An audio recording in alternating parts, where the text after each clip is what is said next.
Here is the spiritual meaning of overeating and its connection to your possible fear of large bodies of water.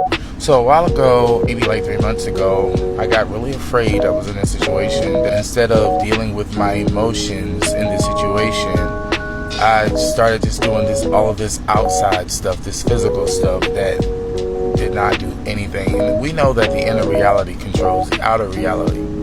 Even in knowing that, I was pretty much still running away from myself.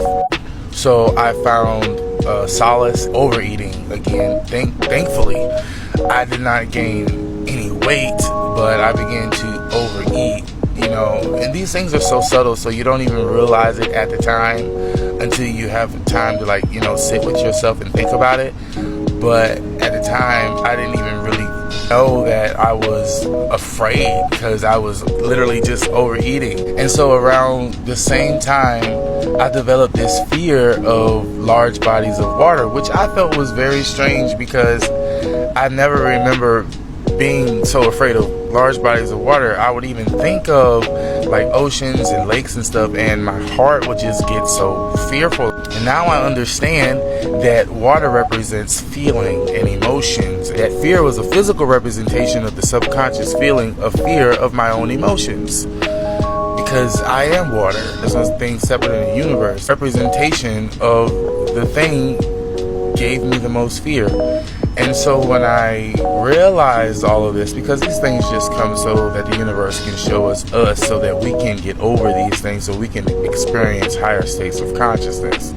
When I began to deal with myself emotionally and realize that I was shoving my emotions down, I was able to get past this, and this is how I did it. When you are shoving food in your body, you're pushing your emotions down, you normally gain weight. And this is why I was so big before, because I did this my entire life.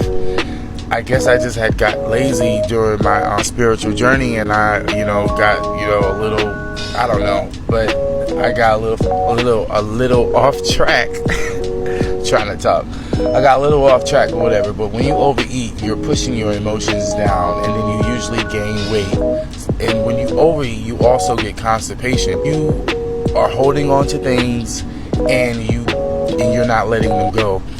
It is my belief, now I haven't read this, so I'm not completely sure, but it's my belief when you have a disease in your body that this is a concentrated energy, negative energy, and it gets stuck in between the chakra points because the energy is not passing through the body like it should. And I believe that diseases, they don't necessarily end up on chakra points, but they end up in between them. And that just means energy is not passing through your body like it should. That's also not to say that diseases don't end up on chakra points. I know this, I've seen it before, but I'm saying usually they end up in between. So we do this thing that people call shadow work. We write down our problems in a journal. This is not an ad for that shadow work journal thing. A regular journal, and write down your issues and write down what you keep ignoring and walking over and trying to live every day of your life with. Write it down and work it out. You are your own therapist. You are your own God, and it is your mind creating your own reality. So you have the duty to help your own self.